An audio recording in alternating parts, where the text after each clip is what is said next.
Hello everyone, welcome back to the channel. So in this video we'll cover the most important current affair of September month. And जैसे कि आप सब ने बोला था कि you will participate and active participate करेंगे, तो मैं देखती हूँ कितना एक्टिव पार्टिसिपेशन होता है.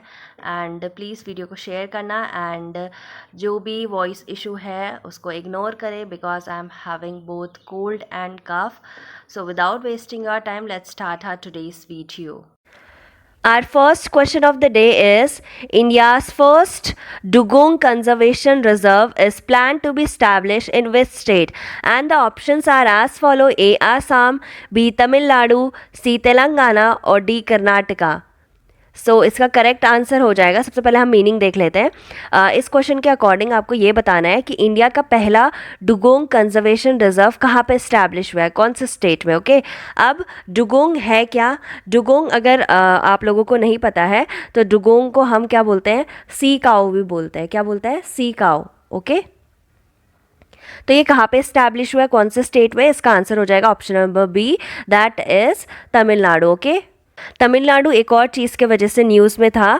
जो ओला होती है, ठीक है, Ola is going to set up world's largest scooter factory in Tamil Nadu. ठीक है तो वर्ल्ड की लार्जेस्ट स्कूटर फैक्ट्री तमिलनाडु में कौन सेटअप करने वाला है? ओला. ओके और आपको मुझे कमेंट सेक्शन में ये बताना है कि तमिलनाडु के जो न्यूली अपॉइंटेड गवर्नर है उनका नाम क्या है और न्यूली अपॉइंटेड जो चीफ मिनिस्टर है उनका नाम क्या है. Okay Our next question is the India-Australia bilateral Navy exercise OS Index 2021 is which edition of annual exercise? And you have 4 options and the correct answer is option number A, fourth. सबसे पहले आपको ये पता होना चाहिए, देखो इस question में तो आपको ये बताना था कि इंडिया और ऑस्ट्रेलिया के बीच एक एक्सरसाइज हुई है जिसका नाम है ऑस इंडेक्स. ठीक है ये कौन सा एडिशन था? तो ये 4th एडिशन था.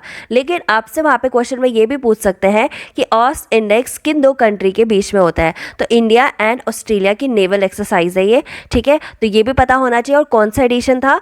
4th एडिशन था, ये भी पता होना चाहिए. ठीक है अगर हम ऑस्ट्रेलिया के बारे में कुछ एक्स्ट्रा इन्फॉर्मेशन देखें तो ऑस्ट्रेलिया की कैपिटल है कैनबेरा. ओके और ऑस्ट्रेलिया की करेंसी है डॉलर. ओके उसके बाद ऑस्ट्रेलिया के जो प्राइम मिनिस्टर है उनका नाम है स्कॉट मॉरिसन. तो ये कुछ एक्स्ट्रा इन्फॉर्मेशन थी. Next question is which country has become the first to start COVID-19 vaccination for toddlers? And आपके options है A Peru, B Cuba, C Kenya और D नाइजीरिया. अब सबसे पहली बार टोडलर्स होते क्या है? टोडलर्स हम उन बच्चों को बोलेंगे जो चलना सीख रहे हैं. फॉर एग्जांपल 2 से 3 इयर्स के बच्चों को जिन्हें चलना नहीं आता पर वो सीखते हैं चलना. ठीक है तो ऐसी कौन सी कंट्री है जिन्होंने टोडलर्स के लिए कोविड-19 की वैक्सीन शुरू करी है? सो इसका करेक्ट आंसर हो जाएगा option number B, that is Cuba. तो क्यूबा ने वैक्सीनेशन शुरू करा है 2 साल से ऊपर के बच्चों के लिए. ओके क्यूबा की कैपिटल आप नीचे मुझे कमेंट सेक्शन में बताएंगे एंड करेंसी इसकी क्या है? Peso.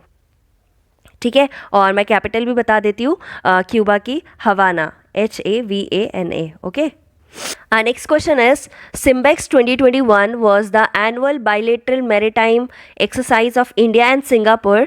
The exercise was which edition of the annual event? इस क्वेश्चन में आपको ये बता रखा है कि सिम्बेक्स किसके बीच में होती है? इंडिया एंड सिंगापुर के बीच में होती है. ठीक है और इस क्वेश्चन में आपको ये बताना है कि अभी जो सितंबर में ये जो इवेंट हुआ था, मतलब ये एक्सरसाइज जो हुई थी मिलिट्री एक्सरसाइज, ये कौन सा एडिशन था? ठीक है so the correct answer is option number A, 28th. तो ये कौन सा एडिशन था सिम्बेक्स का? 28th एडिशन था. और इसमें तो आपको सिर्फ एडिशन बताना. हो सकता है कि क्वेश्चन में ये पूछे कि सिम्बेक्स किन 2 कंट्री के बीच में होता है. तो किन 2 कंट्री के बीच में होता है? India and Singapore. ओके और एक ये बायलैटरल मैरीटाइम एक्सरसाइज है. ठीक है और इंडिया की और सिंगापुर के बीच में कौन सी एक्सरसाइज होती है? मुझे जो नाम याद आ रहे हैं दैट इज़ अग्नि वॉरियर मिलिट्री एक्सरसाइज. ठीक है पहली तो ये होती है इंडिया और सिंगापुर के बीच. दूसरी अभी हमने सिम्बेक्स पढ़ी. ठीक है सिम्बेक्स क्या है? नेवल एक्सरसाइज है. तीसरी देख लेते हैं हम. तीसरी है bold Kurukshetra military exercise. And fourth हम देख लेंगे, fourth it is SITMEX, SITMEX, okay. SITMEX naval exercise, जो ये सिटमेक्स नेवल एक्सरसाइज होती है ना, वो सिंगापुर के बीच में होती है, इंडिया के बीच में होती है और थाईलैंड के बीच में होती है। तो इसको याद कैसे करोगे? देखो सिटमेक्स बोला ना, SIT होता है, right. S for Singapore, I for India and T for Thailand. तो सिटमेक्स किसके बीच में होती है? Singapore, Thailand and India, okay. और ये भी एक क्या है? Naval exercise, okay. अभी जो हमने ये सिम्बेक्स की बात करी थी, सिम्बेक्स मैरीटाइम एक्सरसाइज, राइट, तो ये होस्ट कहाँ पे हुई थी? ये कंडक्ट करी गई थी साउथ चाइना सी में, ओके। ये भी इम्पॉर्टेंट है, कहाँ पे कंडक्ट हुई है ये इम्पॉर्टेंट है, कौन सा एडिशन और किसके बीच में हुई थी, ये 3 चीज़ें इंपॉर्टेंट होती है, ओके। उसके बाद जो सिंगापुर है उसके बारे में हम देख लेते हैं, क्योंकि जो सिम्बेक्स है वो किसके बीच में होती है? इंडिया और सिंगापुर के बीच में, राइट। तो सिंगापुर के बारे में हम कुछ एक्स्ट्रा इन्फॉर्मेशन देख लेते हैं जो करंट अफेयर में थी। Singapore was the top source of FDI, FDI का टॉप सोर्स था। FDI का फुल फॉर्म होता है फॉरेन डायरेक्ट इन्वेस्टमेंट, ओके। उसके बाद जो सिंगापुर है वो पहली कंट्री बन चुकी है to use facial recognition to pay taxes. Tax pay करने के लिए पहला कंट्री बन चुका है जिसने फेशियल रिकग्निशन यूज़ करा है, ठीक है। उसके बाद एप्पल की फर्स्ट फ्लोटिंग स्टोर जो है लॉन्च होने वाली है सिंगापुर में ही, ठीक है। एप्पल की कौन सी? Floating store, okay. कहाँ पे लॉन्च होने वाली है? सिंगापुर में, ओके। उसके बाद एक दो न्यूज़ और थी जिसकी वजह से सिंगापुर न्यूज़ में रहा था। सिंगापुर ने टॉप किया है इकोनॉमिक फ्रीडम इंडेक्स 2021 को। किसको टॉप किया है? इकोनॉमिक फ्रीडम, एक सेकेंड ना, मैं यहाँ पे लिख देती हूँ, इकोनॉमिक फ्रीडम इंडेक्स 2021 को, ठीक है। इसको टॉप करा है किसने? सिंगापुर ने। और इंडिया की रैंक क्या थी इस पर? 121, ठीक है। इसके बाद सिंगापुर के बारे में और देखेंगे। कैपिटल क्या है इसकी, आप मुझे उसमें कमेंट सेक्शन में बताएंगे। प्रेसिडेंट कौन है ये भी आप मुझे कमेंट सेक्शन में बताएंगे। एंड प्राइम मिनिस्टर कौन है ये भी आप मुझे कमेंट सेक्शन में बताएंगे। किसका? सिंगापुर का, ओके। और सिंगापुर की करेंसी क्या है? Dollar, okay. तो अभी हमने क्या क्या देखा कि सिंगापुर पहली कंट्री बन चुका है to use facial recognition to pay taxes. उसके बाद एप्पल ने फर्स्ट फ्लोटिंग स्टोर लॉन्च किया, कहाँ पे? सिंगापुर में, ठीक है। उसके बाद मैंने बोला था सिंगापुर जो था टॉप सोर्स था किसका? FDI का, that is foreign direct investment. और एक और चीज़ मैंने बताई कि जो सिम्बेक्स मिलिट्री एक्सरसाइज है, मैरीटाइम एक्सरसाइज, वो इंडिया एंड सिंगापुर के बीच में हुई थी। और कहाँ पे इसको होस्ट करा गया था? साउथ चाइना सी में, ओके। उसके बाद सिंगापुर में एक और चीज़ हुई है, वो मैंने अभी नहीं बताया। सिंगापुर ने मतलब वर्ल्ड की biggest floating solar panel farm जो है यहीं पे लॉन्च हुआ है, या फिर बोल सकते हैं इनॉग्रेट हुआ है, ठीक है। वर्ल्ड की biggest floating solar panel farms, okay. Next question is in India when is national teachers day celebrated? इसमें नेशनल पूछा है, वर्ल्ड टीचर्स डे नहीं पूछा है। So the correct answer is, जल्दी सोचो। So the correct answer is option number B, 5 सितंबर। तो नेशनल टीचर्स डे बनाते हैं 5 सितंबर को, लेकिन वर्ल्ड का टीचर्स डे कब बनाते हैं, जिसे इंटरनेशनल टीचर्स डे भी बोलते हैं, वो बनाते हैं हम 5 अक्टूबर को, ओके। तो वर्ल्ड का हम बनाते हैं 5 अक्टूबर को एंड नेशनल टीचर्स डे बनाते हैं 5 सितंबर को, ओके। यहाँ पे मैंने वो सारा कुछ लिख दिया, तो आप नोट डाउन कर लेना, ठीक है। कि इंडिया में हम टीचर्स डे बनाते हैं कब? सितंबर 5 को। और वर्ल्ड टीचर्स डे हम बनाते हैं 5 अक्टूबर को। एंड क्यों बनाते हैं? To mark the birth anniversary of doctor Sarvepalli Radhakrishnan, ठीक है। और वो क्या थे? इंडिया के सेकंड प्रेसिडेंट थे। और क्या थे? फर्स्ट वाइस प्रेसिडेंट थे, ठीक है। सेकंड प्रेसिडेंट थे इंडिया के, कौन? Doctor Sarvepalli Radhakrishnan. And first vice president थे इंडिया के, ठीक है। Our next question is, which of these countries have been inducted as the new member country of the new development bank set up by BRICS nation? इस question में आपको ये बताना है कि NDB को कुछ न्यू कंट्रीज़ ने ज्वाइन करा है, और ये जो NDB है इसको सेटअप कौन करता है? ब्रिक्स नेशन सेटअप करते हैं, ठीक है। तो कौन सी ऐसी न्यू कंट्रीज़ है जिन्होंने NDB को ज्वाइन करा है? और ऑप्शंस आपके सामने हैं एंड आपको करेक्ट ऑप्शंस बताने हैं। So the correct answer is option number D, all of the above. तो UAE, बांग्लादेश और यूरोगे, ठीक है, इन तीनों ने क्या करा है, एनडीबी को ज्वाइन करा है। ठीक है, अब हम कुछ एनडीबी के बारे में एक्स्ट्रा इन्फॉर्मेशन देख लेते हैं जो कि इम्पॉर्टेंट है। सबसे पहले आपको ये पता होना चाहिए कि जो एनडीबी है उसकी फाउंडेशन कब हुई थी। तो एनडीबी की फाउंडेशन हुई थी 2014 में। ओके, उसके बाद आपको पता होना चाहिए इसका हेडक्वार्टर कहाँ है एनडीबी का।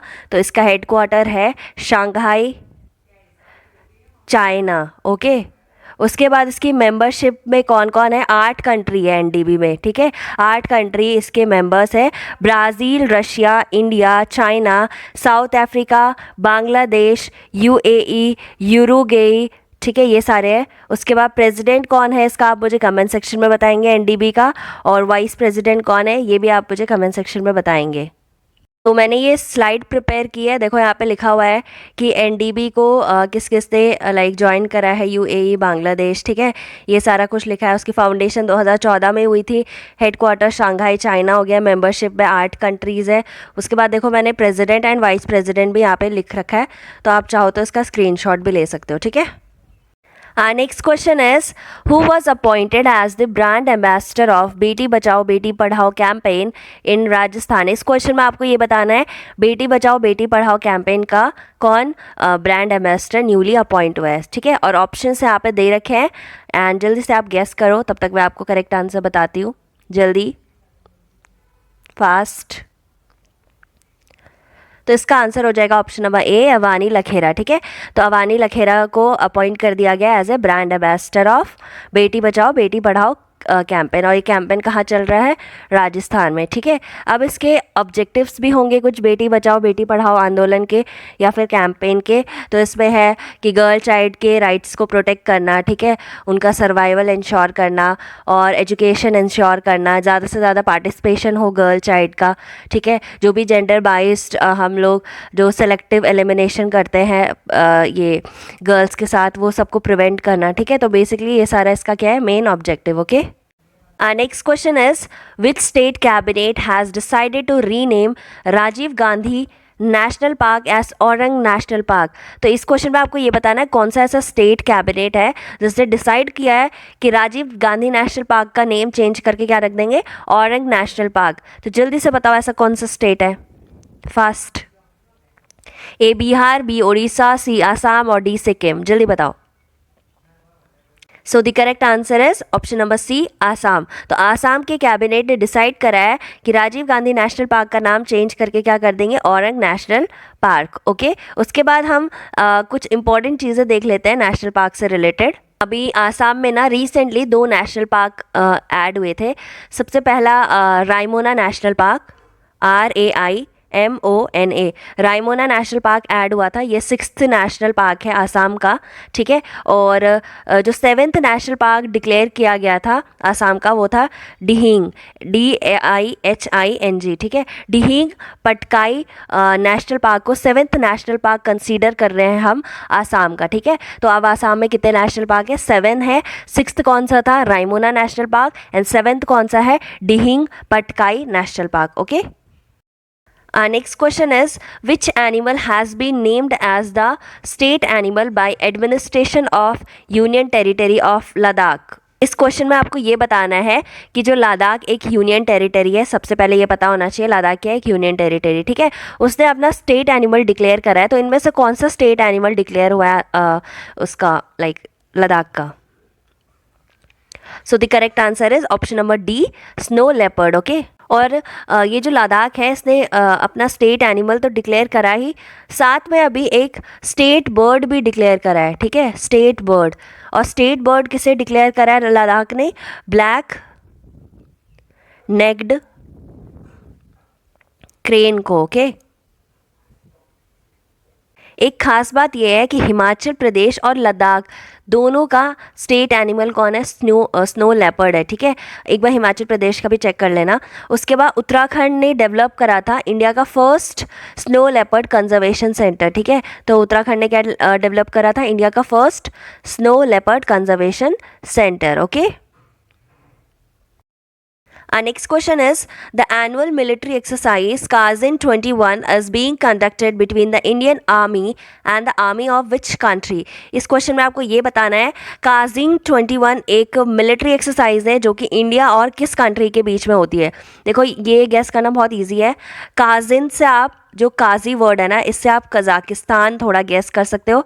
काजी से कज़ाक. ठीक है, तो काजिन 21 किसके बीच में होता है?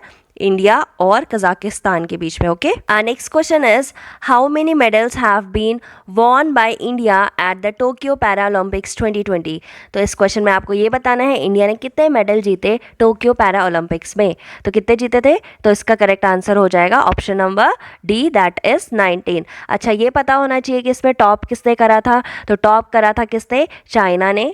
ठीक है, उसके बाद सेकंड कौन था? Great Britain. थर्ड कौन था? United state. और इंडिया की क्या रैंक थी? 24th. और कितने मेडल जीते थे हमने? 19 मेडल. ठीक है, उसके बाद आपको कुछ इंपॉर्टेंट चीज़ें पता होनी चाहिए टोक्यो से related, I mean Tokyo Paralympics से रिलेटेड, जो कि इस सबसे पहला पॉइंट आ जाता है होस्ट सिटी. तो होस्ट सिटी कौन था? टोक्यो ही, जो कि कहाँ पे है? जापान में. उसके बाद इसका मोटो पता होना चाहिए. तो मोटो क्या था? United bye emotions. ठीक है, ये इसका क्या था? मोटो. उसके बाद पूछ लेंगे मास्कोट क्या था. ठीक है, ये भी पूछा जाता है. मास्कोट क्या था? मास्कोट था सोमाइटी या फिर सोमिटी. ठीक है, जो भी आपको बोलना. उसके बाद पूछ लेंगे कि टोक्यो पैरालंपिक्स में फ्लैग बेयरर कौन था ओपनिंग सेरेमनी में एंड क्लोजिंग सेरेमनी में. ठीक है, तो ओपनिंग सेरेमनी में फ्लैग बेयरर कौन था? टेकचंद, जो कि क्या है? एक जैवलिन थ्रोवर. ठीक है, और क्लोजिंग सेरेमनी में फ्लैग बेयरर कौन थी? अवनी लखेरा. ठीक है, जो कि क्या है? एक शूटर. उसके बाद अवनी लखेरा ही फर्स्ट इंडियन वुमेन बन चुकी है टू विन 2 मेडल्स. 2 मेडल जीते हैं इन्होंने और ये पहली इंडियन वुमेन बन चुकी है 2 मेडल जीतने वाली. ठीक है, एक गोल्ड एक ब्रॉन्ज, वो भी कहाँ पे? पैरा ओलंपिक्स में. ठीक है, उसके बाद जो सॉन्ग का टाइटल था दैट इज कर दे कमाल तू. पैरा ओलंपिक का सॉन्ग था ना, सॉन्ग टाइटल क्या था? कर दे कमाल तू. इसके कंपोजर एंड सिंगर कौन थे? संजीव सिंह. ठीक है, next question is which country has stop the medal tally at 2020 summer para Olympics at Tokyo. देखो ये तो हमने अभी डिस्कस करा था, चाइना ने टॉप करा था, राइट. तो ये मुझे दोबारा कराने की ज़रूरत नहीं है. चाइना ने कितने जीते थे टोटल मेडल? 260. ठीक है, उसके बाद कौन था? ब्रिटेन, जिन्होंने जीते थे 124 मेडल. उसके बाद टॉप करा था यूनाइटेड स्टेट ने, जिन्होंने 104 मेडल जीते थे. ठीक है, और इंडिया की रैंक क्या थी? 24. और हमारे कितने मेडल थे? 19 टोटल मेडल थे. ठीक है, thank you so much guys. और सितंबर के मैक्सिमम करंट अफेयर कवर हो चुके हैं. नेक्स्ट वीडियो में हम बाकी के बचे कुचे कर लेंगे. एंड अगर आपको वीडियो अच्छी लगे तो ज़रूर शेयर करना है. एंड जो भी क्वेश्चन मैंने पूछे हैं वो कमेंट सेक्शन में उसका आंसर करने की कोशिश करना. अगर आपको नहीं आ रहे वो भी मुझे आप कमेंट सेक्शन में बता दो ताकि मैं करेक्ट आंसर आपको टाइम से बता दूँ. Okay, so thank you so much for watching this video.